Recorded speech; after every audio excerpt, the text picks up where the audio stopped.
தாவீது சொன்னான், நீர் அருளின உம்முடைய வெளிச்சத்தினாலே இந்த இருளை கடந்து போனேன். எங்கள் வாழ்க்கையில் இருக்கிற எல்லா இருளையும் நாங்கள் கடந்து வருவதற்கு இருளுள்ள ஸ்தலத்தில் பிரகாசிக்கிற விளக்கை போன்ற உம்முடைய வசனத்தை நாங்கள் கவனித்திருந்தால் நலமாக இருக்கும் என்று பேதுரு ஆலோசனை சொல்லியிருக்கிறார். அந்த ஆலோசனையின்படி நாங்கள் எங்களை சுற்றி இருக்கிற இருளை குறித்து நாங்கள் அதிகமாய் கவனிக்காதபடி எங்களுக்கு முன் பிரகாசிக்கிற விளக்காகிய உம்முடைய வேத வெளிச்சத்தை நாங்கள் பற்றி கொள்ள எங்களுக்கு உதவி செய்யும். இயேசுவின் நாமத்தில் பிதாவே, ஆமென். கர்த்தர் நல்லவர். அல்லேலூயா. இன்றைக்கு நம்ம படிக்க போகிற பாடம் தூப பீடம். என்னங்க? தூப பீடம். வாசிங்க யாத்திரையாம் புத்தகம் 30ஆம் அதிகாரம் வசனம் 1. இப்போ எனக்கு பார்த்தீங்கன்னா கரெக்டாக அரை மணி நேரம் தான் இருக்குது. அதனால் நான் சொல்ல நீங்களே நோட் பண்ணிக்கோங்க. எல்லாத்தையும் வாசித்து நம்ம பேசுறதை விட எல்லாருமே திருப்பிக்கலாம். யாத்திரையாம் புத்தகம் 30ஆம் அதிகாரத்துக்கு திருப்பிக்கோங்க. 1ஆம் வசனம் வாசிங்க. தூபம் காட்டுகிறதற்கு ஒரு தூப பீடத்தையும் சீத்தி மரத்தினால் உண்டாக்குவாயாக. அது 1 முழ நீளமும் 1 முழ அகலமுமான சதுரமும் 2 முழ உயரமுமாய் இருக்க வேண்டும். அதன் கொம்புகள் அதனோடு ஏகமுமாய் இருக்க வேண்டும். போதும். ஒவ்வொன்றா நம்ம என்ன பண்ணோம், இப்படியே நம்ம ஒவ்வொரு பாயிண்டாக அதில் உள்ள ஆவிக்குரிய காரியத்தை மட்டும் நம்ம தியானிச்சுட்டு சரியாக அரை மணி நேரத்தில் நம்ம முடிக்க விரும்புகிறோம். முதல்ல தூபம் காட்டுகிறதுக்கு ஒரு தூப பீடத்தை சீத்தி மரத்தினால் உண்டாக்குவாயாக. நீங்கள் பார்த்த அந்த மெனோரா, அந்த 7 அகல் உள்ள குத்து விளக்கில் என்ன கிடையாது? மரம் உள்ள இருக்குதா? இந்த முழு ஆசரிப்பு கூடாரத்துக்குள்ளேயே மரம் இல்லாத உலோகத்தினால் செய்யப்பட்ட ஒரே ஒரு பொருள் இதுதான், குத்து விளக்கு மட்டும்தான். ஏனென்றால் ஆண்டவர் நம்முடைய மாம்சம் முழுவதும் மறைந்து தேவன் நமக்குள்ள வெளிப்பட வேண்டும் என்பதற்கு அடையாளம் தான் என்னது? விளக்கு. ஏனென்றால் விளக்கு எதை காட்டுகிறது என்றால் சாட்சியை காட்டுகிறது. அந்த 7 குத்து விளக்கின் மத்தியிலே உலாவுகிறவர் எப்படிப்பட்டவரா? அவர் உண்மையும் அவர் உண்மை உள்ள சாட்சியாக இருக்கிறார் அப்படின்னு நம்ம வாசித்தோம். அல்லேலூயா. வாசிங்களா? போன வாசம் இல்லை, இயேசு கிறிஸ்து தான் யாரா? உண்மை உள்ள சாட்சி. அந்த வசனத்தை வாசிக்கலாம். நீங்கள் இப்போ இல்லாத வாசிக்கிறீங்க. வெளிப்படுத்தும் விசேஷ புத்தகம் 1ஆம் அதிகாரத்திலே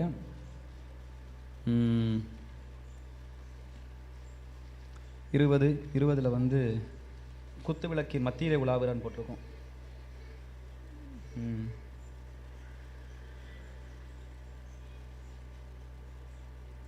20 வாசிங்க. என் வலது கரத்தில் நீ கண்ட 7 நட்சத்திரங்களின் ரகசியத்தையும் 7 பொன் குத்து விளக்குகளின் ரகசியத்தையும் எழுது. இல்லை வசனம் 13 வாசிங்க. அந்த 7 குத்து விளக்குகளின் மத்தியிலே நிலையங்கி தரித்து மார்பருகே பொற்கச்சை கட்டியிருந்து மனுஷகுமாரனுக்கு ஒப்பானவரையும் கண்டேன். போதும். வசனம் 5 வாசிங்க. 5ல் இருக்குது அந்த வசனம். வசனம் 1:5. உண்மை உள்ள சாட்சியும் மரித்தோரிலிருந்து முதற் பிறந்தவரும் பூமியின் ராஜாக்களுக்கு அதிபதியும் ஆகிய இயேசு கிறிஸ்துவினாலும் உங்களுக்கு கிருபையும் சமாதானமும் உண்டாவதாக. அல்லேலூயா. உண்மை உள்ள சாட்சி. விளக்கு என்பதற்கு அடையாளம் என்ன? நாம் இயேசு கிறிஸ்துவுக்கு சாட்சியாக இருக்கிறோம். இயேசு கிறிஸ்து நம்முடைய வாழ்க்கைக்கு சாட்சியாக இருக்கிறார். அல்லேலூயா. பரிசுத்த ஆவியானவர் தான் அந்த விளக்கினுடைய தீபமாக இருக்கிறார். அல்லேலூயா. இயேசு விளக்கு தண்டாக இருக்கிறார். பரிசுத்த ஆவியானவர் தான் அதுக்கு தீபமாக இருக்கிறார். இயேசு கிறிஸ்துவை நீங்கள் விசுவாசித்தாலும் பரிசுத்த ஆவியானவரை நீங்கள் ஏற்றுக்கொள்ளாவிட்டால், நம்பாவிட்டால் உங்களால் பிரகாசிக்க முடியாது. அல்லேலூயா. அதனால தான் இயேசு சொன்னார், பரிசுத்த ஆவியை பெற்றுக்கொள்ளும்படி நீங்கள் எருசலேமில் காத்திருக்க வேண்டும் என்று சொன்னார். நம்ம இன்றைக்கு உரிய செய்திக்கு நேரம் கடந்து போகலாம். இன்றைக்கு நாம் தியானிக்க போகிற விஷயம் என்னதுன்னு, தூப பீடம். அல்லேலூயா. உங்களுக்கு புரியுற மாதிரி தமிழில் சொன்னால் சாம்பிராணி போடுகிற ஒரு பெட்டி. அல்லேலூயா. 30ஆம் அதிகாரத்திலேயே 1ஆம் வசனம் சொல்லுது, அந்த சாம்பிராணி போடுற தூப பீடத்தை நீங்கள் ஒரு மரத்தால் செய்யணும். மரம் என்பது ஆவிக்குரிய அர்த்தம் என்ன? மனுஷனுக்கு அடையாளமாக இருக்கிறது. அல்லேலூயா. மனிதன், ஆனால் முழுவதும் தங்கம். தங்கம் என்பது விசுவாசத்துக்கும் பரிசுத்தத்துக்கும் அடையாளமாக இருக்கிறது. 1 பேதுரு புத்தகத்தில் நம்ம நேற்று வாசித்தோம். 1ஆம் அதிகாரத்தினுடைய ஐ திங்க் 6வது வசனத்தை நினைக்கிறேன். உங்களுடைய விசுவாசம் பொன்னை போல சோதிக்கப்படும் அப்படின்னு போட்டிருக்குது. அல்லேலூயா. விசுவாசம் என்பது என்னது? பொன் என்பது விசுவாசத்துக்கு நான் சொல்ல திரும்ப சொல்லுங்க. பொன் என்பது எதுக்கு அடையாளமாக இருக்கிறது? பரிசுத்தத்துக்கும் விசுவாசத்துக்கும் அடையாளமாக இருக்கிறது. மரம் என்பது மனுஷனுக்கு அடையாளமாக இருக்கிறது. அப்போ மனுஷனாக இருக்கிற நம்ம தேவன் மேல் முழுவதும் விசுவாசத்தோடும் அவருடைய பரிசுத்தத்தையும் தரித்திருக்கிறவர்களுக்கு தேவன் கொடுக்கிற சில இல்லை தேவன் அந்த மனுஷன்ட்ட எதிர்பார்க்கிற சில காரியங்கள். அல்லேலூயா. சரி, இப்படி சொன்னால் புரியும். இயேசு பூமியில் யாரா வந்தார்? தேவனா வந்தாரா மனுஷனா வந்தாரா? மனுஷனா வந்தார். ஆனால் யாரை சார்ந்திருந்தார்? தேவனை சார்ந்திருந்தார். ஏன்? அவர் மனுஷனாக இருந்தார். எபிரேயர் 5:9 படி அவர் பட்ட பாடுகளினாலே, அந்த அவருடைய கீழ்ப்படிதலினாலே, பட்ட பாடுகளினாலே, பயபக்தியினாலே அவருடைய ஜெபம் கேட்கப்பட்டது. பார்த்தீங்கன்னா அவருக்கு சொல்கிறாரு, என்னிடத்துல குற்றம் இருந்தால் யாராவது என்கிட்ட நீங்கள் சொல்லுங்கள். பிலாத்து சொல்கிறாரு, இவர்கிட்ட நான் குற்றத்தை காணலை. பிலாத்தோடைய மனைவி சொல்கிறா, இவர் எந்த குற்றமும் செய்யலை. 100க்கு அதிபதி சொல்கிறார், இவர் மெய்யாகவே தேவனுடைய குமாரனாக இருக்கிறார். காய்பா சொல்லுகிறார், அவரிடத்துல குற்றம் இல்லை. அப்படின்னா எங்கே தேடி பார்த்தாலும் இயேசு கிறிஸ்துவை யாருமே குற்றம் சாட்டவே இல்லை. கடைசியில் யூதாஸ் காரியர் சாகும்போது இயேசு கிறிஸ்துவை பற்றி லாஸ்ட் ஸ்டேட்மெண்ட் எழுதுகிறான், இவருடைய ரத்தம் குற்றமற்றதாக இருக்கிறது. இயேசுட்ட என்னமே இல்லை, குற்றமே இல்லை. அப்போ அந்த மரம் என்பது மனிதனாகிய இயேசு கிறிஸ்துவுக்கும், பொன் என்பது பரிசுத்தத்தினாலேயும் தேவன் மேலேயும் விசுவாசத்திலுமா இருந்த மனுஷகுமாரனாக இருந்த தேவகுமாரனுக்கு அடையாளமாக இருக்கிறது. குழம்பாமல் புரியுதா நான் சொல்கிறது உங்களுக்கு? அப்படி நம்மளும் இயேசு கிறிஸ்துவினுடைய அடிச்சுவடுகளை பின்பற்றவர்களாக இருக்கிறதுனால மனுஷனாக இருந்தாலும் நம்ம முழுவதும் பொன்னால் அலங்கரிக்கப்பட்ட விசுவாசிகளாக இருக்க வேண்டும் என்று தேவன் விரும்புகிறார். அல்லேலூயா. ஓகே, இந்த பரிசுத்த ஸ்தலத்தில் மிக முக்கியமான பொருள் என்ன பொருள் கேட்டிங்கன்னா, உடன்படிக்கை பெட்டி. அதுதான் என்னது? தேவனுடைய சிங்காசனம்னு சொல்லலாம். அல்லேலூயா. பரலோகத்தில் எப்படி 2 தேவ தூதர்கள் அந்த உடன்படிக்கை பெட்டிக்கு மேலே பறக்கிறாங்களோ, அதே அந்த சிங்காசனத்துக்கு மேலே பறந்து தேவனை புகழ்கிறார்களோ, அதே போல் இந்த உடன்படிக்கை பெட்டிக்கு மேலேயும் 2 கேரூபீன்கள் செட்டைகளை விரித்து அந்த ஆர்க் ஆஃப் கவனுடைய மோஷி சீட், அந்த கிருபாசனத்தை மூடி கொண்டிருப்பதை நம்ம பார்க்க முடியும். அல்லேலூயா. புரியுதா? இல்லை நான் மட்டும் தான் பேசிகிட்டு இருக்கேன். புரிஞ்சால் புரியுற மாதிரி சொல்லுங்கள், புரியலைன்னா இல்லை பாஸ்டர் புரியலை அப்படின்னு சொல்லுங்கள். ஏன் நான் இவ்வளோ வேகமாக பேசுகிறேன்னா, நம்ம லாஸ்ட் டைமில் இதெல்லாம் பற்றி நிறையா பேசிட்டோம். ஓகே, இப்போ 2ஆம் வசனத்தை வாசி பார்த்தீங்கன்னா அதில் ஒரு அழகான வசனம் இருக்குது. அது சதுரமாக இருக்க வேண்டும். என்னவா இருக்கணும்? அதனுடைய 4 பக்கங்கள் எப்படி இருக்கணும்? சதுரம். அந்த தூபபீடம் அப்படி என்பது ஒரு மனுஷனுக்கு அடையாளமாக இருக்கிறது. அல்லேலூயா. அந்த மனுஷன் எப்படிப்பட்டவனாக இருக்க வேண்டும்? விசுவாசியாகவும் பரிசுத்தவானுமாய் தேவ சமூகத்தில் நிற்கிற மனிதனாக இருக்க வேண்டும். அந்த சதுரம் என்பது ஒரு சீர்திருத்தப்பட்ட ஒரு வாழ்க்கைக்குள்ளே இருக்கணும். எப்படி வேணா இருக்கலான்ற வாழ்க்கை கிடையாது. எப்படிப்பட்ட வாழ்க்கை தான்? 4 பக்கமும் 4 திசையிலும் வாழ்க்கையினுடைய எல்லா பக்கத்திலும் அவன் ஒரு தேவனுடைய கண்ட்ரோலுக்குள்ளே இருக்கிற மனிதனாக, தேவனுடைய கட்டுப்பாட்டுக்குள் இருக்கிற மனுஷனாக, அல்லது தேவனுடைய வார்த்தைக்குள் தன்னை அடக்கி கொண்ட மனுஷனாக இருக்க வேண்டும் என்பதற்கு அடையாளமாக இருக்கிறது. இயேசு அப்படி தன்னை பிதாவுக்கு ஒப்பு கொடுத்து அவருடைய வார்த்தையின்படி தன்னை அடக்கி கொண்டார். என் பிதாவின் சித்தம் இல்லாமல் நான் ஒன்றையுமே செய்வதில்லை என்ற அளவுக்கு அவருடைய வாழ்க்கையின் அளவு அவருடைய அளவுகோலுக்குள்ள இருந்தது. அல்லேலூயா. சரி, அடுத்த வசனத்தை நீங்கள் வாசித்து பார்த்தீங்கன்னா 6ஆம் வசனத்தை வாசிப்போம். சாட்சி பெட்டிக்கு முன்னிருக்கும் திரைச்சீலைக்கும் நான் உன்னை சந்திக்கும் இடமாகிய சாட்சி சந்நிதியின் மேலுள்ள கிருபாசனத்துக்கு முன்பாக அதை வைக்க கடவாய். போதும். இந்த 6ஆம் வசனத்தினுடைய ஆவிக்குரிய அர்த்தம் என்ன? இதனுடைய பிளேஸ், இந்த ஆசரிப்பு கூடாரத்தில் ஒவ்வொரு பொருட்களுக்கும் ஒவ்வொரு இடம் இருக்குது. வெங்கல தொட்டிக்கு ஒரு இடம் இருக்குது, பலிபீடத்துக்கு ஒரு இடம் இருக்குது, சமூகத்தின் அப்பத்துக்கு ஒரு இடம் இருக்குது, இந்த பக்கம் விளக்கு தண்டுக்கு ஒரு இடம் இருக்குது. ஆனால் இந்த கிருபாசனத்தை அந்த உடன்படி அந்த தூப வர்க்கத்தை வைக்கும்போது ஆண்டவர் என்ன சொல்கிறாருன்னா, நான் சந்திக்கிற இடமாகிய கிருபாசனத்துக்கு அந்த திரைக்கு முன்பாக நீ அதை வைக்க வேண்டும் அப்படின்னு சொல்கிறாரு. இந்த தூப வர்க்கமானது அதனுடைய பிளேஸை கர்த்தரே தீர்மானம் பண்ணுகிறார். எந்த இடத்துல நீ வைக்க வேண்டும் அப்படின்றத அவர் அந்த பிளேஸ் சொல்கிறார். இங்கே தான் வைக்கணும். என்னென்னா, தேவன் இருக்கிற அந்த இடத்துக்கு முன்னாடி நேராக இங்கே ஒரே ஒரு திரை தான். இந்த திரைக்கு உள்ள உடன்படிக்கை பெட்டி, திரைக்கு வெளியில் அதுக்கு நேராக. அப்படின்னா என்ன அர்த்தம்? ஜெபம், தூபபீடம் என்பதற்கான ஆவிக்குரிய அர்த்தம் என்ன? ஜெபம். 141வது சங்கீதத்தினுடைய 1ஆம் வசனத்தை வாசிப்போம். ஒன்று ரெண்டு வாசிப்போம். என் விண்ணப்பம் 1-2. கர்த்தாவே, உம்மை நோக்கி கூப்பிடுகிறேன், என்னிடத்திற்கு வர தீவிரியும். நான் உம்மை நோக்கி கூப்பிடுகையில் என் சத்தத்திற்கு செவிகொடும். என் விண்ணப்பம் உமக்கு முன்பாக தூபமாகவும் என் கையெடுப்பு அந்தி பலியாகவும் இருக்க கடவது. தூபம் என்பது சாம்பிராணி.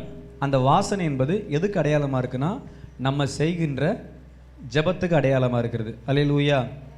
அந்த அந்த தூப பீடத்துக்கான கர்த்தர் கொடுத்த இடம் எது? எனக்கு முன் இதை நீ வை. ஒரு ஆமீன் சொல்லுங்க. அப்ப தேவன் ஜெபிக்கிற மனுஷனை எந்த இடத்துல வைக்கிறார்?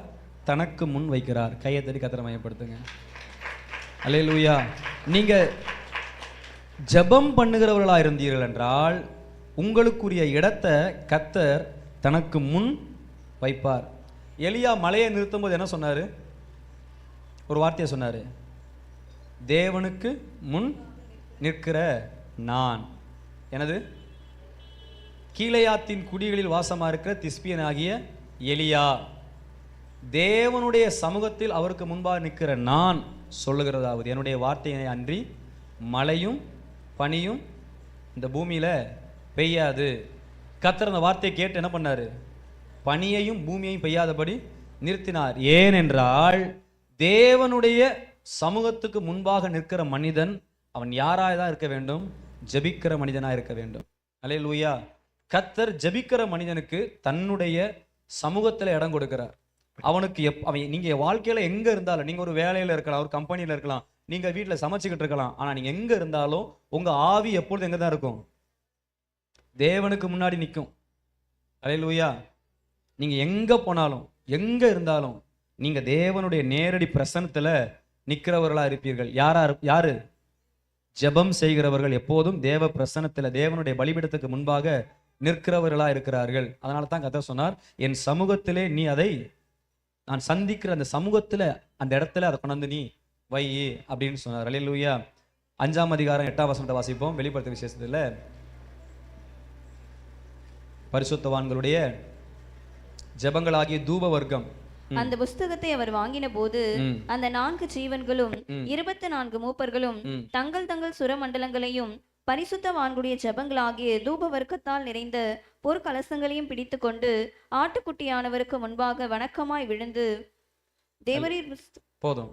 ஆட்டுக்குட்டியானவருக்கு முன்னாடி தேவ தூதர்கள் பரிசுத்தவான்களுடைய ஜெபங்களோட நிற்கிறார்கள். 1 புரியுதா உங்களுக்கு?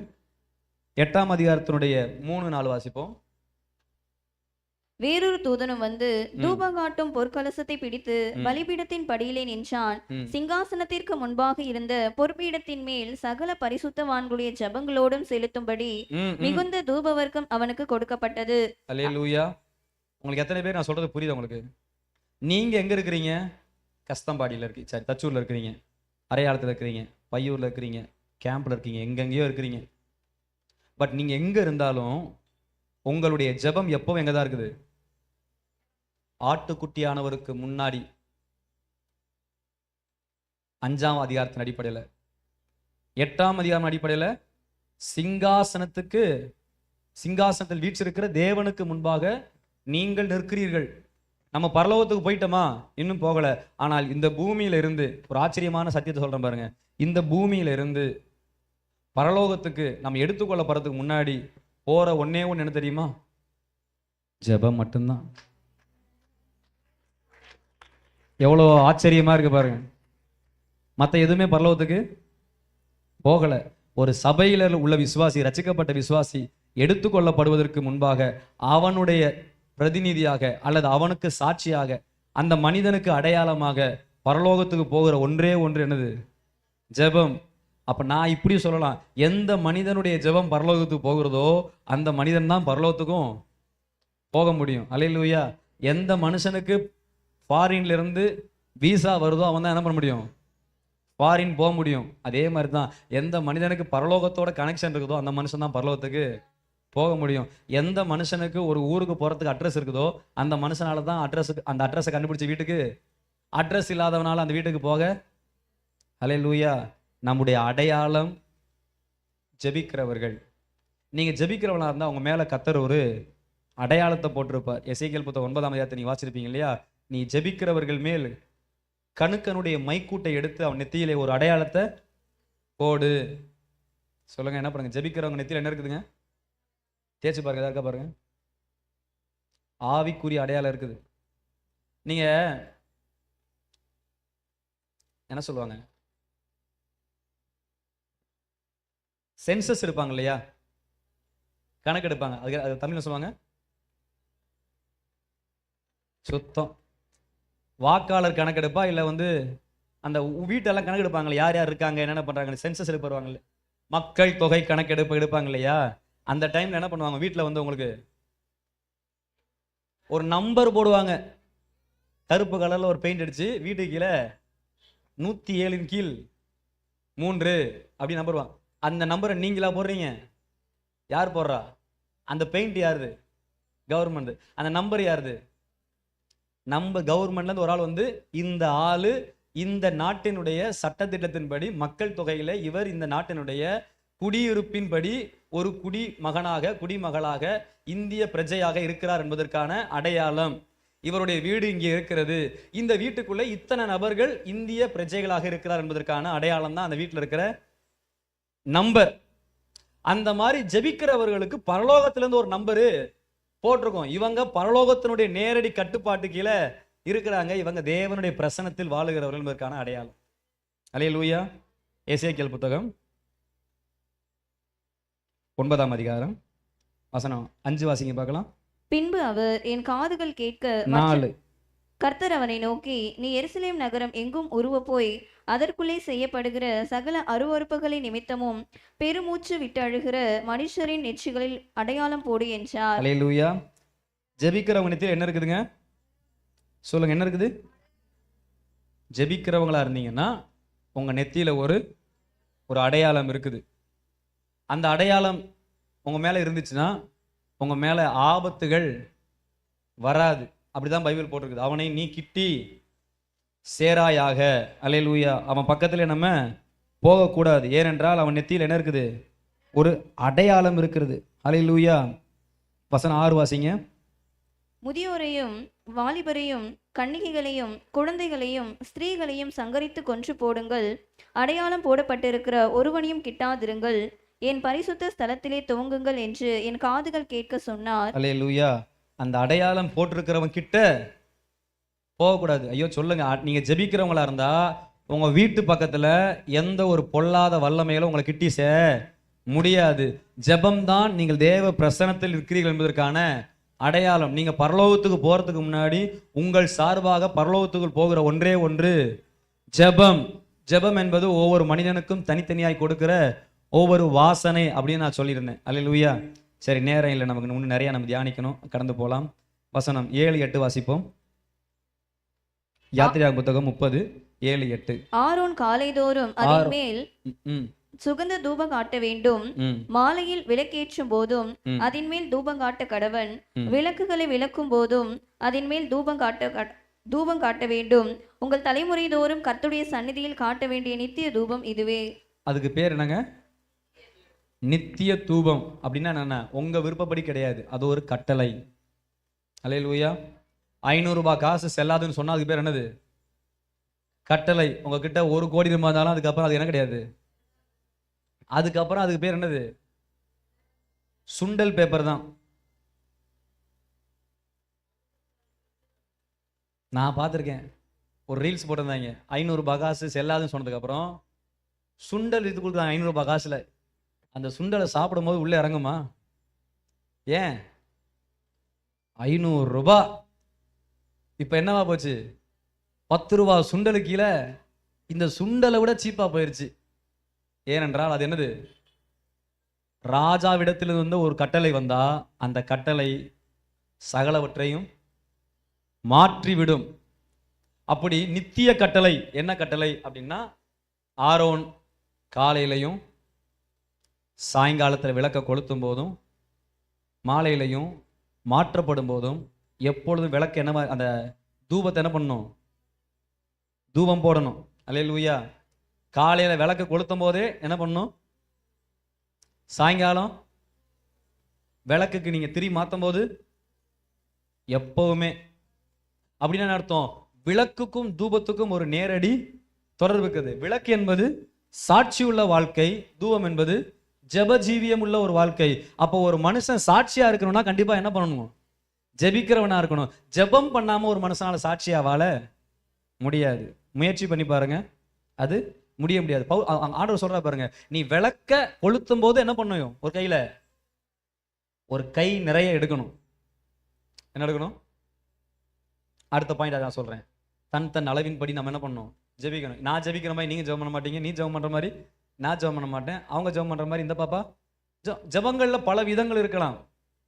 ஆனா ஜெபம் தேவனுக்கு என்று எடுக்கப்படணும், எந்த மனுஷனுக்காக கிடையாது. அல்லேலூயா. நீங்கள் விளக்கை கொளுத்துகிற ஒவ்வொரு நாளும் அது சாட்சி உள்ள வாழ்க்கை. எனக்கு தியானிக்கும் போது எனக்கு எப்படி இருந்துச்சு? விளக்கு கொளுத்துகிறது என்பது நாம் கண் விழிக்கிறதுக்கு அடையாளமா இருக்கிறது. அல்லேலூயா. இன்னைக்கு நீங்க கண் முழிச்சாதான் இன்னைக்கு நீங்க உயிர் வாழ்வீங்க. காலையில கண்ணு முழிக்கலன்னா இரவும் பகலும், தூங்கும் போதும் எந்திரிக்கும் போதும் எப்பவுமே ஜெப தூபம் அவன் வாழ்க்கையில இருந்துகிட்டே இருக்கணும். அல்லேலூயா. இது உங்க விருப்பத்தின்படி வேலை செஞ்சுட்டு வந்தேன், கஷ்டமா இருக்குது, 100 நாள் வேலை, நாத்து நட்ட போனேன், என்னதுமே இல்லை. கண்டிப்பா என்ன பண்ணணும்? நீங்க ஜெபித்தே ஆக வேண்டும் என்பது நித்திய கட்டளை. இது விருப்ப மனு கிடையாது. இது என்னது? கட்டளை, கமாண்ட். இதை மாற்றவே பைபிள் எப்பெல்லாம் கட்டளைன்னு வருதோ அதை மாற்ற நமக்கு அதிகாரம் இல்லை. ஒரு ஆமென் சொல்லுங்க. கட்டளைன்னு வந்துட்டா மாற்ற கூடாது, ஏன்றா அது நம்ம கையில இல்லை. கட்டளை. ஜெபம் என்பது என்னது? கட்டளை. ஒரு மனுஷன் தேவனுக்கு முன்பாக நிற்க வேண்டும் என்றால் அவன் நிச்சயம் இரவும் பகலும் தேவ சமூகத்தில் ஜெபிக்கிற மனுஷனா இருக்கும். நீங்க எவ்வளவு நேரம் ஜெபம் பண்றீங்கன்றது உங்க விருப்பம், ஆனா கண்டிப்பா ஜெபிக்கணும்ன்றது தேவ திட்டம். அல்லேலூயா. எதுவுமே புரியுது உங்களுக்கு? வாசிப்போம்.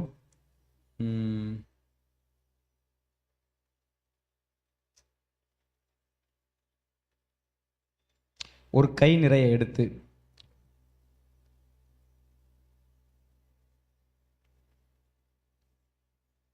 ஒன்பது வாசிங்க. அதின்மேல் அந்நிய தூபத்தை ஆகிலும் தகன பலியை ஆகிலும் போஜன பலியை ஆகிலும் படைக்க வேண்டாம். அதின்மேல் பான பலியை ஊற்றவும் வேண்டாம்.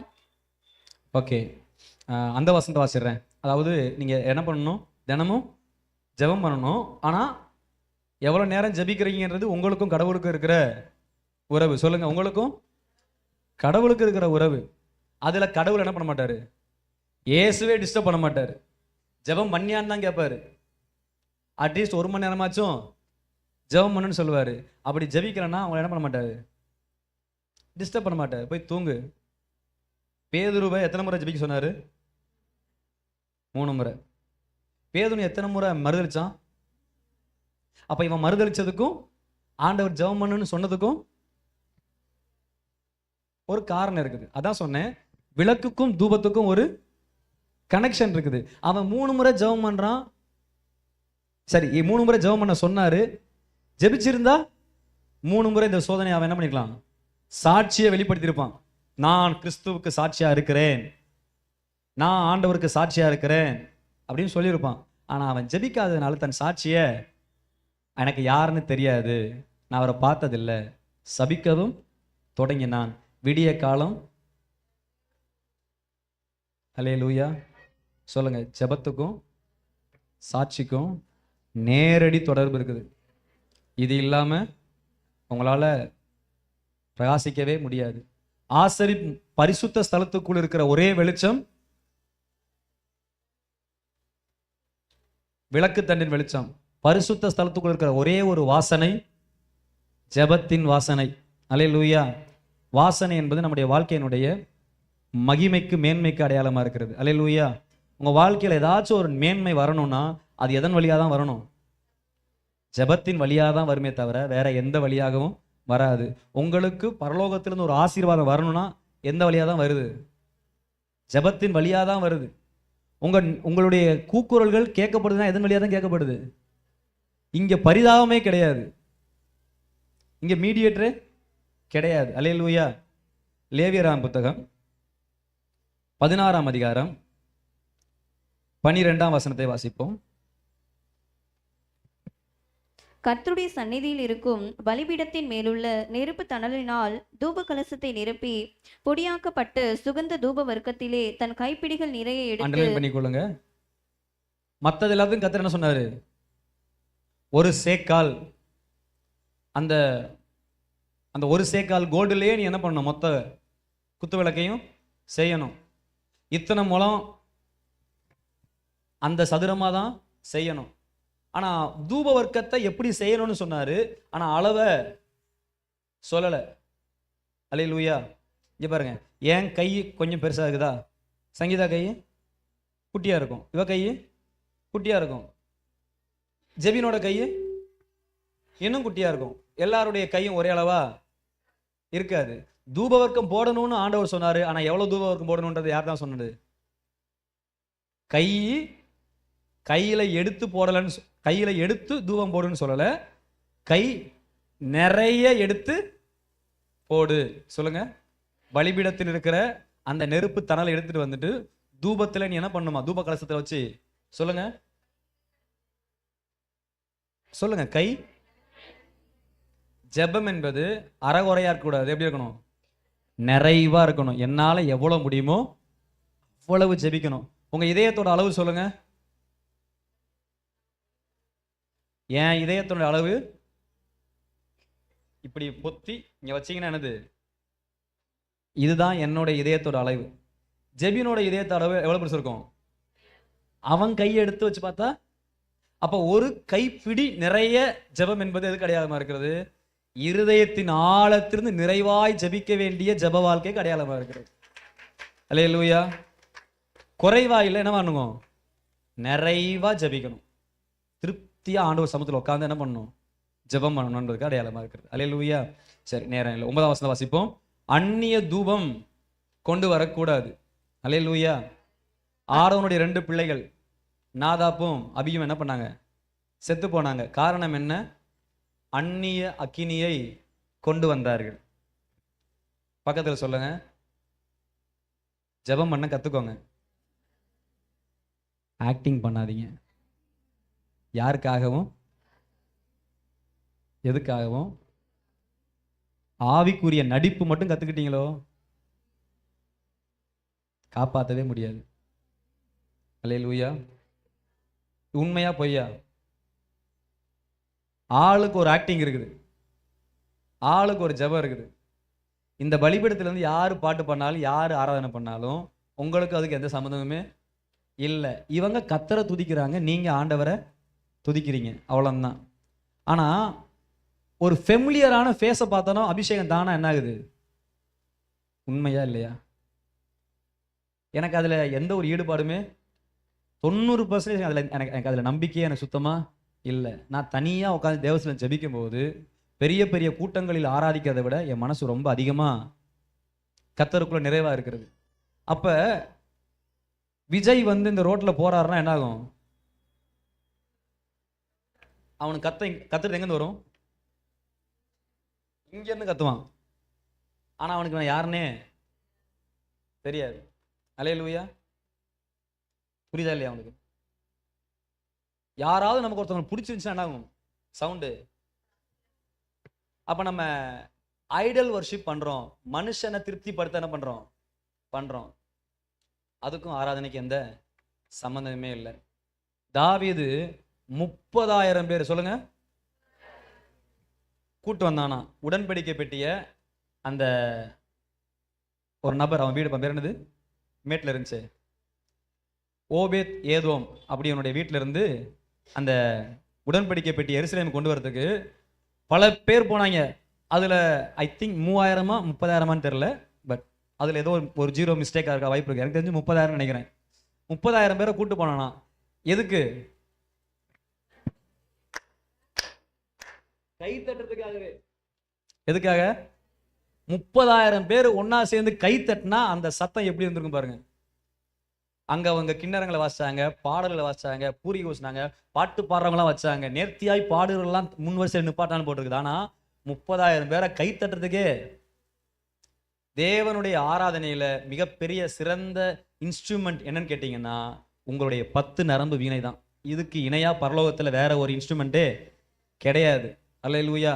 வெளிப்படுத்தின விசேஷத்துல எங்கேயாவது ஒரு இன்ஸ்ட்ருமெண்ட் படிச்சிருக்கீங்களா? எக்காலம் ஒன்னே ஒன்று தான் நம்ம என்ன பண்றோம், வாசிக்கிறோம். அது வந்து ஆராதனைக்கு இல்லை, ஆயத்தத்துக்கான சவுண்ட், ட்ரம்பட் சவுண்ட்ஸ் இருக்குது. பட் பரலோகத்துக்குள்ள இருக்கிற மற்ற இன்ஸ்ட்ருமெண்ட் எது தான் இருக்குது? பேரோசை உள்ள கைத்தாளத்தோட கர்த்தரை அவங்க துதிக்கிறாங்க. எனது கடலினுடைய இரைச்சலின் சத்தத்தை போல அவர்கள் கர்த்தரை கத்தினார்களாம். அல்லேலூயா. பெருவெள்ளத்தின் இரைச்சலை போல. நீங்க ஆராதனை பண்ணும்போது எனக்கு என்ன தோணுதுன்னா, உங்களுக்கும் கடவுளுக்கும் நிறைய டிஸ்டன்ஸ் இருக்கும் அப்படின்னு தோணுது. வர்ஷிப் லீட் பண்ற நம்மளை கூட என்ன பண்ணக்கூடாது, நீங்க பார்க்க வேண்டிய அவசியமே இல்லை.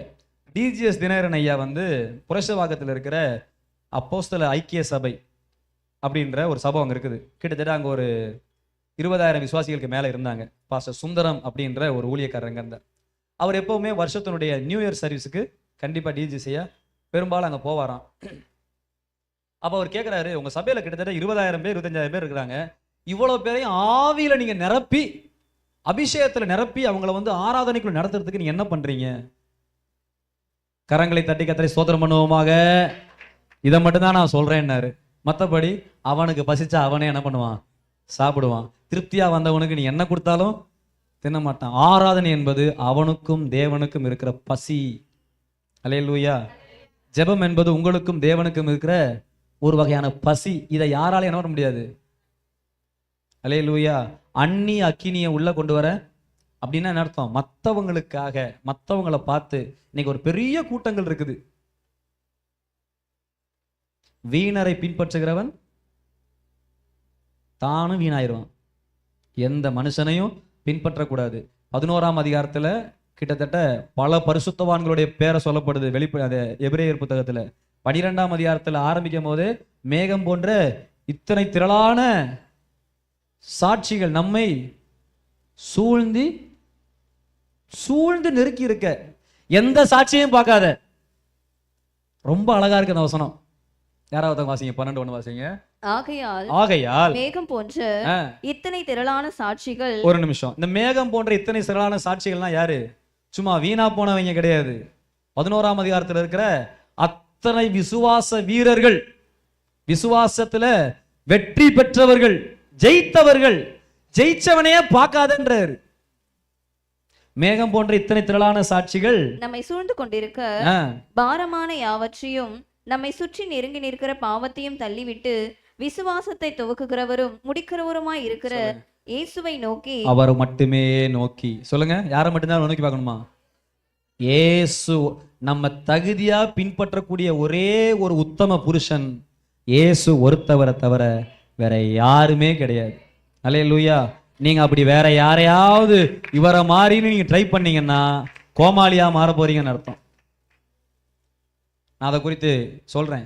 சில பேரை பின்பற்றணும். உங்களை நடத்தினவர்களுடைய நடக்கையினுடைய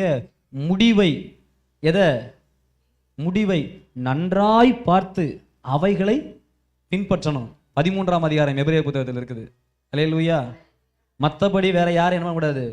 இன்னைக்கு நல்லா இருக்கும் ஆட்டம், முடியும் போது எப்படி இருக்கும்னு நமக்கு தெரியாது.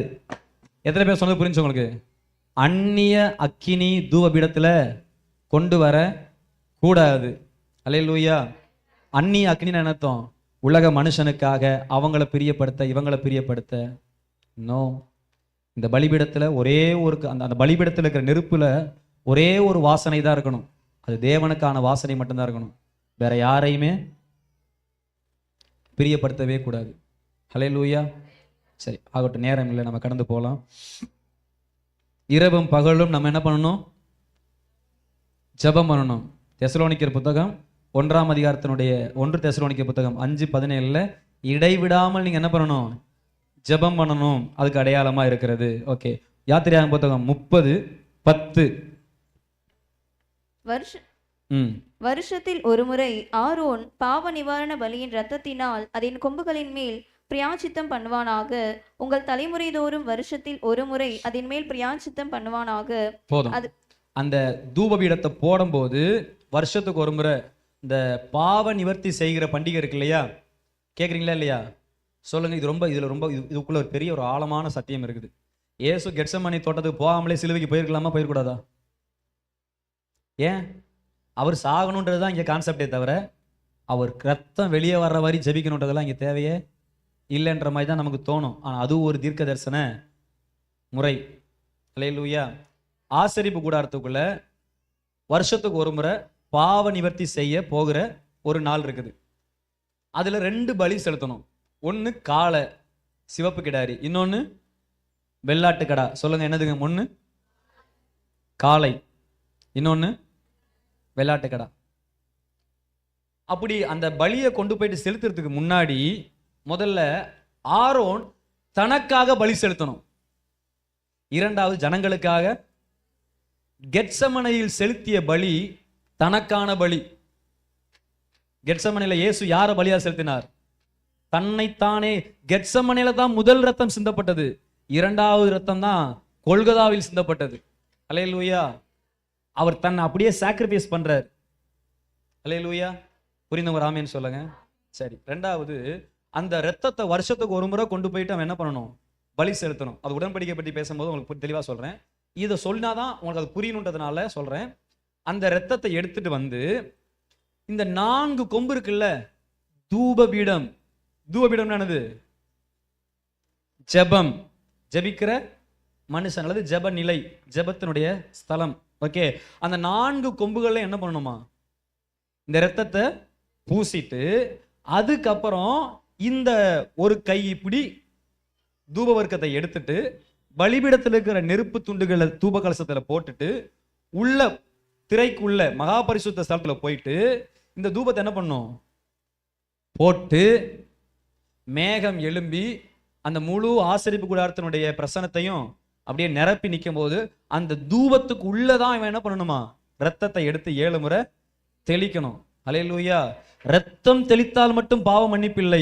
ரத்தத்துக்குள்ள என்னவும் செலுத்தப்பட வேண்டியிருக்குது, ஜெபம் தேவைப்படுகிறது. அல்லேலூயா. அந்த பலிபீடத்துக்குள்ள 7 துளி ரத்தம் இயேசு 7 வார்த்தையினாலே, தம்முடைய ரத்தத்தினாலே, ஜெபத்தினாலே நம்முடைய பாவங்களை முடித்தார். அல்லேலூயா. எத்தனை பேர் புரியுது உங்களுக்கு? எத்தனை பேர் சொந்த புரிஞ்சு உங்களுக்கு?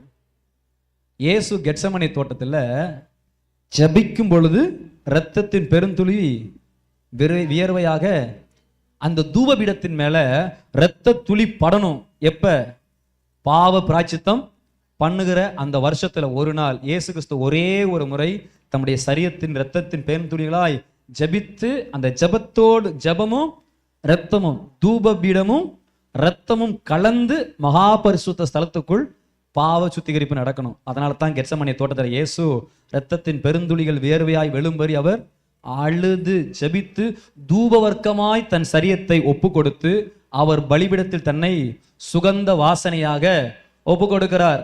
இரத்தம் சிந்தப்பட வேண்டும், அங்கே தூப வர்க்கமும் எழும்பப்பட வேண்டும். அதனால தான் பிலிப்பியர் சொல்றாரு, அவர் தன்னை சுகந்த வாசனையாக, பிலிப்பியர்ல இல்ல கொலேசியர்ல இருக்கும், சுகந்த வாசனையாய் பிதா அவருடைய பலியை முகர்ந்து கொண்டார். கையை தறி கத்திர ஸ்தோத்திரம் பண்ணுங்க. ஆசரிப்பு கூடாரன்றது ஏதோ ஒரு சும்மா ஒரு இடம் கிடையாது. அதுக்குள்ள இருக்கிற சின்ன சின்ன பொருளும் யாரை தான் நமக்கு காட்டுது? இயேசு கிறிஸ்துவினுடைய ஒவ்வொரு நகர்வையும் காட்டுகிறது. அல்லேலூயா. எத்தனை பேரோட ஆண்டவர் பேசுகிறார்? எத்தனை பேர் புரியுது உங்களுக்கு? அல்லேலூயா. லேவியராம் புத்தகத்தினுடைய 13ஆம் வசனத்துல நான் சொன்ன அந்த மேகம் எழும்புகிற காரியங்கள்லாம் இருக்குது. இப்ப நம்ம சொன்னேன் இல்லையா? வாசிங்க 16, 13 வாசிங்கம்மா. தான் சாகாதபடிக்கு தூப மேகமானது சாட்சி பெட்டியின் மேல் இருக்கும் கிருபாசனத்தை மூடத்தக்கதாக கர்த்தருடைய சந்நிதியில் அக்கினியின் மேல் தூப வர்க்கத்தை போட கடவன். பின்பு காளையின் இரத்தத்திலே கொஞ்சம் எடுத்து கீழ்ப்புறமாக நின்று தன் விரலினால் கிருபாசனத்தின் மேல் தெளித்து அந்த இரத்தத்தில் கொஞ்சம் எடுத்து கிருபாசனத்துக்கு முன்பாக 7 தரம் தன் விரலினால் தெளிக்க கடவன். அல்லேலூயா. அப்பொழுது ஜனங்களுடைய பாவங்கள் நிவர்த்தி செய்யப்படும். அல்லேலூயா. எத்தனை பேர் நான் சொல்றது புரியுது உங்களுக்கு? இயேசு கிறிஸ்துனுடைய ஒவ்வொரு அசைவும் ஆசரிப்பு கூடாரத்துக்கு கொடுக்கிற ஒவ்வொரு பொருட்களுக்குள்ளேயும் மறைந்திருக்கிறது. அல்லேலூயா. அல்லேலூயா. சத்தமா சொல்லலையே நீங்க ஒன்றும் கூட.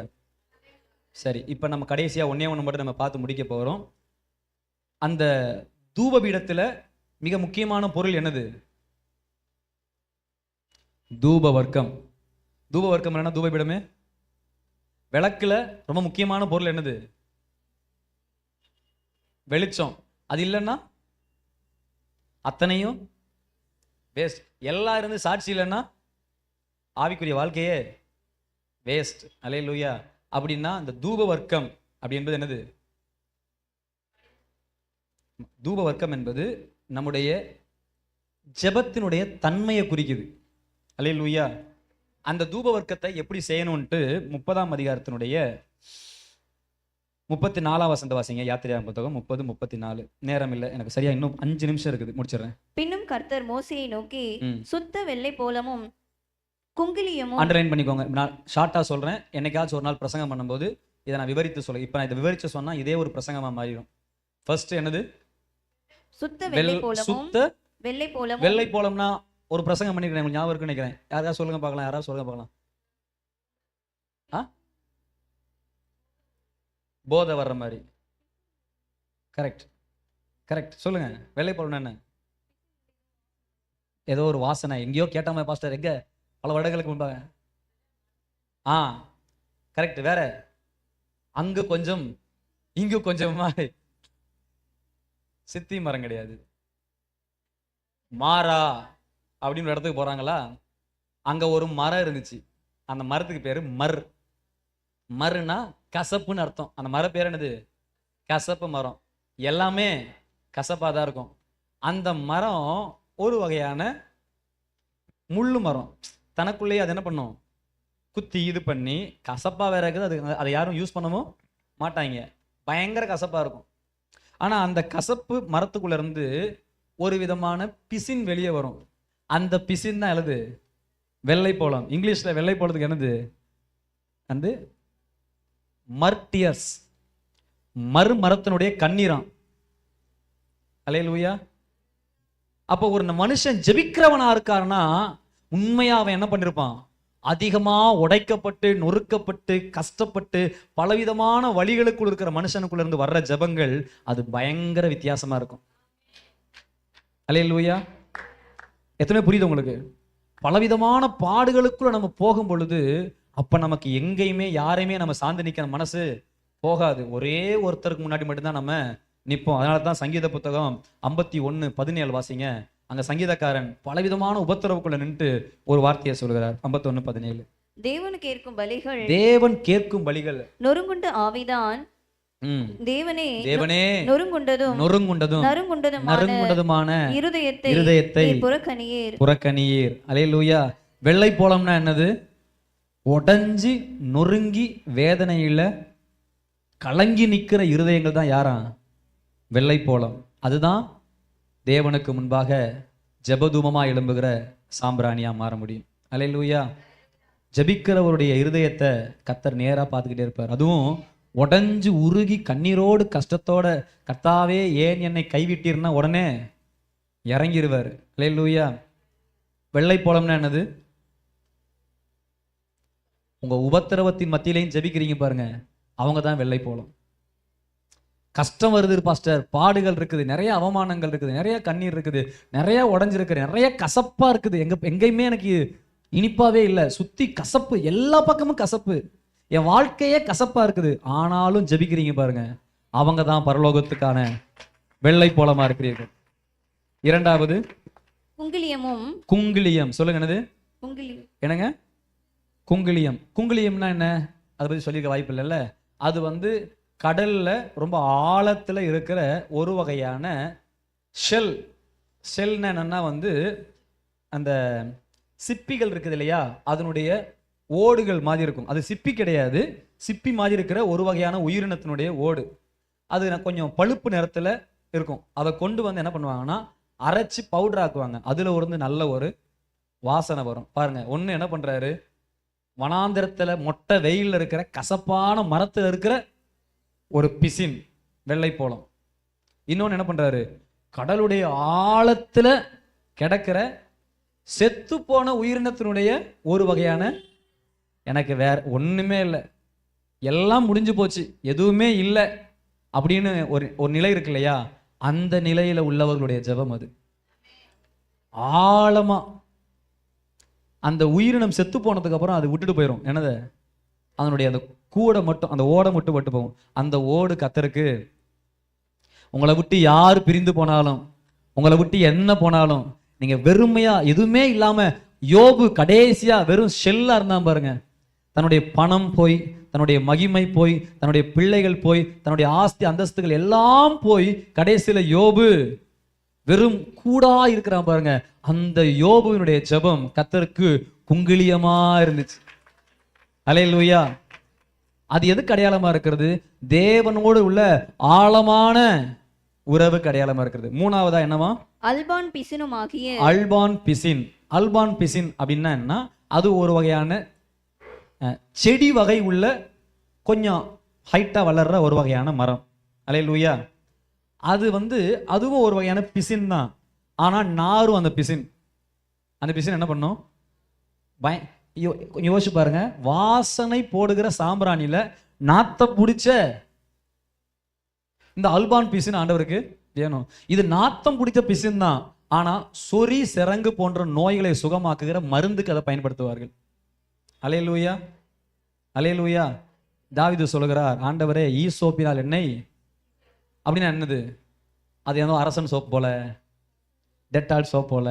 அது ஒரு வகையான கசப்பான கீரை, குஷ்டரோகத்துக்கு போடுற மருந்து, சொறிக்கு போடுற மருந்து. அவன் சொல்றான், எனக்கு இப்ப பாவம், எனக்கு ஒரு குஷ்டரோகம் போல என்னை அரிச்சுக்கிட்டே இருக்குது அப்படின்னு சொல்லி. அந்த மாதிரி ஒரு வகையான மருந்து பயன்படுத்துகிறது என்ன? அல்பான் பிசின். இது எதுக்கு பயன்படுத்தப்படுகிறது? மருந்து. ஆனா என்னவா இருக்கும்? நாறுது. இது எதுக்கு அடையாளமா இருக்குது? ஒரு காலத்துல நான் நாத்தம் பிடிச்சவனா இருந்தேன், நான் பாவியா இருந்தேன், என்கிட்ட எந்த ஒரு நல்லதுமே இல்லை, நிறைய நாற்றங்கள், நான் பல பேருக்கு நாற்றமா இருந்தேன். தன்னுடைய மகள் கெட்டு போன பொழுது யாக்கோபு சொல்லுகிறார், அவள் என் வாசனையை நார பண்ணீர்கள். யாரு? அந்த லேவியும் காத்தா. ஆமா, லேவியும் காத்தும் தானே. ரெண்டு பேரும் என்ன பண்ணுவாங்க? அந்த தாமாருடைய பிள்ளையனுடைய அந்த புருஷனை போய் கொண்டுருவாங்க. அதுக்கப்புறமா சொல்லுவான், யாக்கோபு சொல்லுவாரு, இவர்கள் என்னுடைய வாசனையை நாரி போக பண்ணினார்கள். அப்படின்னு என்ன அர்த்தம்? நம்முடைய பேரு கெட்டு போற நிலைமை நம்முடைய வாழ்க்கையில. ஒரு காலத்து இன்னைக்கு நம்ம ரசிக்கப்பட்டிருக்கிறோம். நம்முடைய பழைய வாழ்க்கையில கெட்ட வார்த்தை பேசவங்களா இருப்போம், குடிகாரனா இருப்போம், சண்டை பண்றவனா இருப்போம், அவதூறு பண்றவனா இருப்போம், தேவனுக்கு பிரியம் இல்லாத நாற்றம் உள்ளவர்களாக தான் இருந்தோம். சிமியோன், லேவியும் சிமியோனும், அல்லேலூயா, அந்த நாத்தம் உள்ளவங்களா தான் இருந்தோம். ஆனா அப்படிப்பட்டவர்களையும் கர்த்தர் என்ன பண்ணுகிறார்? நீ எனக்கு வேணும்னு சொல்லி எடுத்து வருகிறார். அல்லேலூயா. இந்த வாசனைகள்லாம் ஒன்னா சேரும் பொழுது அல்பான் பீசினுடைய நாத்தம் எங்கால போச்சுன்னே தெரியாது. அல்லேலூயா. எதனவே புரிஞ்சு உங்களுக்கு. அடுத்தது எதை சேர்க்கணுமா? கந்த வர்க்கங்களையும். கந்த வர்க்கம் சொல்லுங்க. கந்த வர்க்கம் அப்படின்னா அது ஒரு வகையான வாசனை திரவியம். இந்த கந்த வர்க்கம் அப்படின்றத இங்கிலீஷ் டிரான்ஸ்லேட்ல ஒரு வகையான உப்பு. அது என்னது? ஒரு வகையான உப்பு. அந்த உப்பு அந்த சாம்பிரானோட சேர்த்து போடுவாங்க. அந்த கந்த வர்க்கத்தை இதுல ஏத்தி பண்ணுவாங்க. அல்லேலூயா. அதை பத்தி நான் திரும்ப விளக்கப்படுத்துறேன் உங்களுக்கு, இப்ப வேணாம். அப்ப ஷார்ட்டா சொல்லணும்னா என்னது? கசப்பு உள்ள நன்மையற்ற வாழ்க்கை. இரண்டாவது குங்கிலியம், இழந்து போன வாழ்க்கை. மூன்றாவது பாவத்தில் இருந்த வாழ்க்கை. நான்காவது உப்பு. உப்புன்னா என்னது? கண்ணீர். இவங்க தான் கர்த்தருக்காக எப்போதும் தேவ சமூகத்துல ஜெபத்தோடு இருக்க முடியும். சுகபோகமாய் வாழுகிறவன் உயிரோடே செத்தவன். அவங்களுக்குள்ள இதெல்லாம் வராது.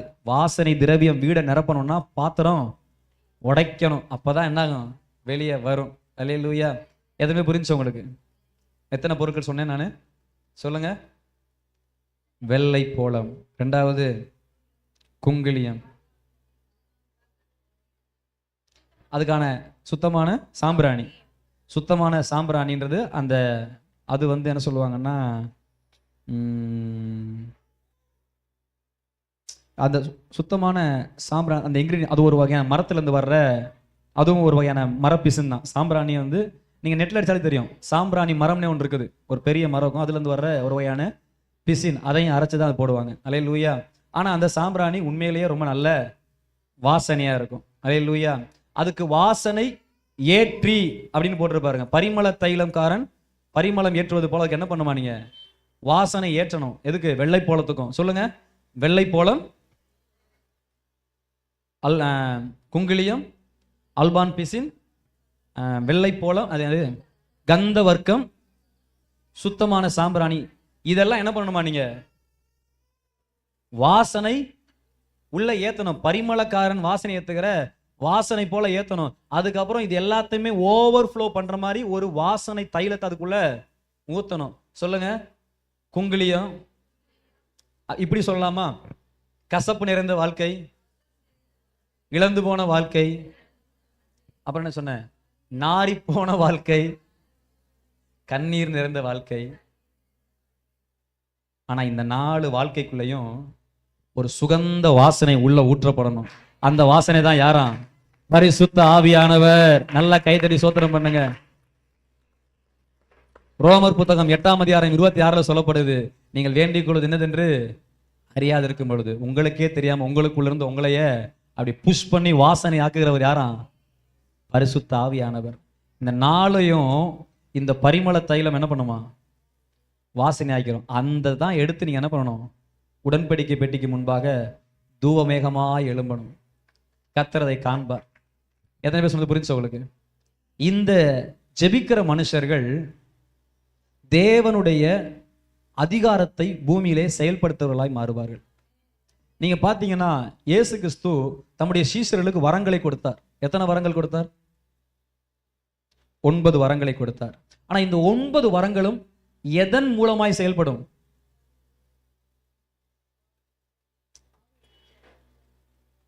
யாரோ ஒருத்தவங்க தப்பி தவறி தெரியாம கரெக்டா உண்மையா சொல்லிட்டீங்க. சொல்லுங்க. என்னது? பிசாசை துரத்துங்கள் என்ன பண்ணணும்? பிரேயர் தான். என்னது? சுகமாக்குறதுனா பிரேயர். இந்த 9 வரங்களும் செயல்படுத்துகிறது எதுல தான் செயல்படுத்த முடியும்? ஜெபம் இல்லாம இந்த 9 வரங்களும் செயல்படவே முடியாது. அல்லேலூயா. ஜெபம், விசுவாசம் உள்ள ஜெபம், குணமாக்கும் சுகமளிக்கிற ஜெபம், அற்புதங்களை செய்கிற ஜெபம். அவன் ஜெபித்த பொழுது அற்புதமா அந்த காரியங்கள் நடக்கிறது. அந்த தேவனுடைய வல்லமைகளை பூமியில கேரி பண்ற அந்த ஒரு பொருள் தான் என்னது? வெசல் தான் என்னது? Prayer life. தேவனுடைய கிருபை உங்களுக்குள்ள தாங்கி பிடிக்கணும்னா உங்களுக்கு என்ன தேவை? ஜெபிக்கிறவனுக்குள்ள வரங்கள் செயல்படும், ஜெபிக்கிறவனுக்குள்ள கனிகள் செயல்படும், ஜெபிக்கிறவனுக்குள்ள கிருபைகள் செயல்படும். அல்லேலூயா. ஆண்டவர் அந்த கோராவின் புத்திரர்கள் ஆரோனை வந்து ரொம்ப கிரிட்டிசம் பண்ணி நீ கர்த்தரால் அழைக்கப்பட்டவனா அப்படின்னு சொல்லும் போது கர்த்தருடைய கோபம் மூண்டது. உடனே வானம் பூமி பொளந்து அவங்க எல்லாம் செத்து போயிட்டாங்க. வீட்டில் வாசிங்க 17ஆம் அதிகாரத்தில் இருக்கும் என்னாகும் புத்தகத்தில். அல்லேலூயா. அப்ப இங்க ஒரு கூட்டம் செத்து போனதுக்கு அப்புறம் தேசத்துல வாதை தொடங்கிரும். எல்லாரும் செத்துக்கிட்டு இருப்பாங்க. அல்லேலூயா. என்னாகும் புத்தகம் 16, 46, 47, 48 வாசி முடிச்சு நம்ம திரும்ப காயத்தமாகும். மோசே ஆரோனை நோக்கி, நீ தூப கலசத்தை எடுத்து பலிபீடத்தில் இருக்கிற அக்கினியை அதில் போட்டு. ஒரு நிமிஷம். மோசே சொல்லுங்க. மோசே பெரியாளா ஆரோன் பெரியாளா? மோசே தான் கர்த்தருடைய வீட்டில் உண்மை உள்ளவனா இருந்தான். அல்லேலூயா. ஆண்டவர் சொன்னாரு, மோசே போல ஒரு தீர்க்கதரிசியை தான் என்ன பண்ண நான் உங்களுக்கு எழுப்புவேன். அவர் தான் யாரு? இயேசு கிறிஸ்து. அல்லேலூயா. ஆனா மோசே சொல்றாரு, தேசத்துல வாதை பெருகிருச்சு, இப்ப என்னால ஒண்ணுமே, நான் தேவனுடைய அழைப்பை பெற்றவனா இருக்கலாம், தேரடி அக்கினி என் மேல பெற்றவனா இருக்கலாம், நான் தான் முழு ஆசரிப்பு கூடாரத்தினுடைய மாடலை பார்த்து பூமியில ஸ்ட்ரக்சர் பண்ணவனா இருக்கலாம். பட் எப்பொழுது நீ பிரதான ஆசாரியனாய் அபிஷேகம் பண்ணப்பட்டாயோ என் மேல இருக்கிற மகிமையை விட இப்போ உன் மேலதான் அதிகமான மகிமை வந்து நிக்குது. அல்லேலூயா. ஏனென்றால் நீ இரவும் பகலும் தேவனுடைய சமூகத்தில் ஜெபிக்கிற தூபத்தை கையில் வைத்திருக்கிறாய். அல்லேலூயா. வாதை தேசத்துல பெருகின உடனே மோசே சொல்றாரு, இப்ப என்னை விட தேவனுக்கு யார் தான் தேவை? அதிகாரம் உடையவனை விட, தரிசனம் உள்ளவனை விட, நல்ல வரங்கள் உள்ளவனை விட இப்ப ஆண்டவருக்கு யார் தான் தேவை? ஜெபிக்கிற மனுஷன் தான் தேவை. ரட்சிப்புக்கு தேவையான மனிதன் யார் தான்? ஜெபிக்கிற மனுஷன் தான் தேவை. எப்படிப்பட்ட திறமை உள்ள பிரசங்கியாளராக இருக்கட்டும், எவ்வளவு நல்ல ஆராதனை பண்ணக்கூடியவங்களா இருக்கட்டும், எவ்வளவு வரங்கள் உள்ளவங்களா இருக்கட்டும், ரட்சிப்பு என்பது ஜெபத்தின் மூலமாக தான் திறக்கப்படும். அல்லேலூயா. வாசிப்போம் 47. 46, 47, 48. நீ தூப கலசத்தை எடுத்து பலிபீடத்தில் இருக்கிற அக்கினியை அதில் போட்டு அதன் மேல் தூபவர்க்கம் இட்டு சீக்கிரமாய் சபையினிடத்தில் போய் அவர்களுக்காக பாவ நிவர்த்தி செய். கர்த்தருடைய சந்நிதியிலிருந்து கடுகோபம் புறப்பட்டது, வாதை தொடங்கிற்று என்றான். வாதை தொடங்கிற்று என்றார். மோசே சொன்னபடி ஆரோன் அதை எடுத்துக்கொண்டு சபையின் நடுவில் ஓடினான். அண்டர்லைன் பண்ணுங்க. என்ன பண்ணானா?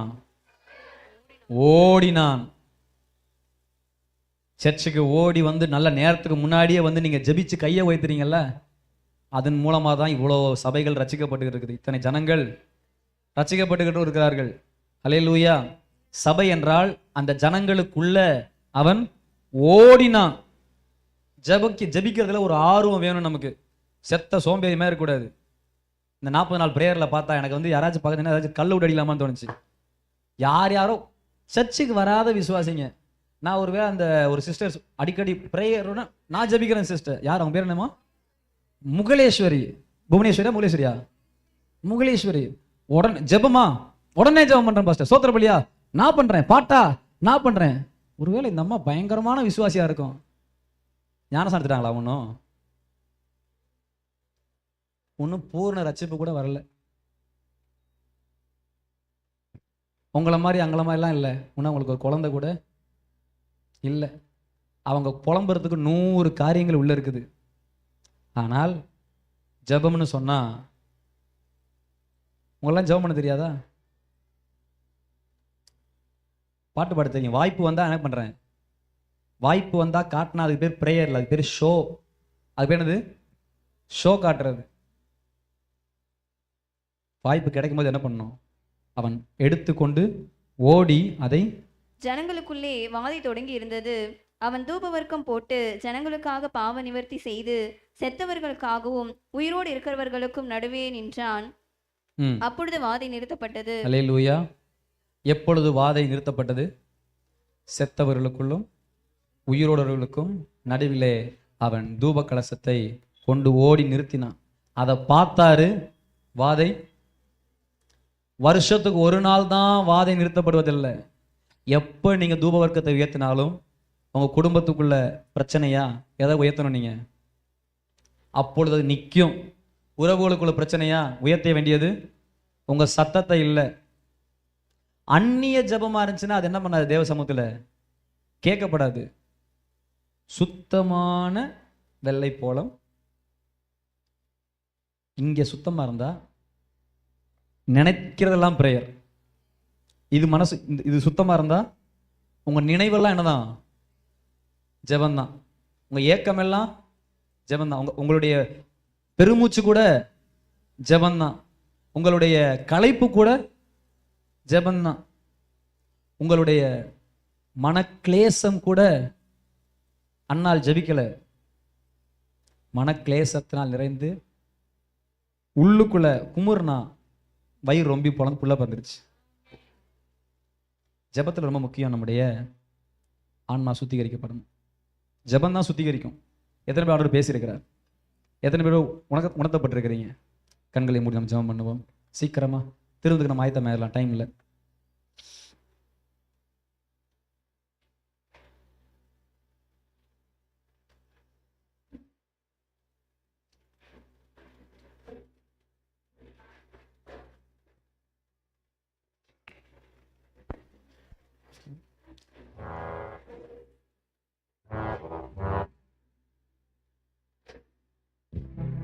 அந்த நாளும்